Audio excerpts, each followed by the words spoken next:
আপনারা এই ভিডিওটা সম্পূর্ণ দেখুন। আই লাভ ইরান দেখছিল এই ভাই।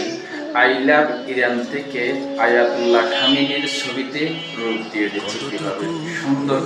একটা মানুষ একটা দেশকে একটা মানুষকে কতটুকু ভালোবাসলে এই কাজটা করতে পারে আপনি নিজেও না দেখলে কখনো।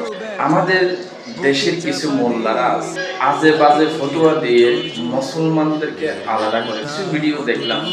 আসলে আমরা তো বললে কিছু আসা যায় না, কিন্তু এই ভিডিওগুলো দেখলে রাসূলুল্লাহ সাল্লাল্লাহু আলাইহি ওয়াসাল্লামের কথাগুলো মনে পড়ে যায়। কেন এই ফতোয়াগুলো দিতে হচ্ছে ভাই? এই ফতোয়াগুলো না দিয়ে এই যে আমার মুসলিমদেরকে সুন্দর করে এক করে রাখুন। আপনারা যদি এক রাখতে না পারেন তাহলে মুসলমান কখনো এক করতে পারবে না। সারা পৃথিবীতে মুসলমান মায়ের খেয়ে যাবে, কিছু করতে পারবে না।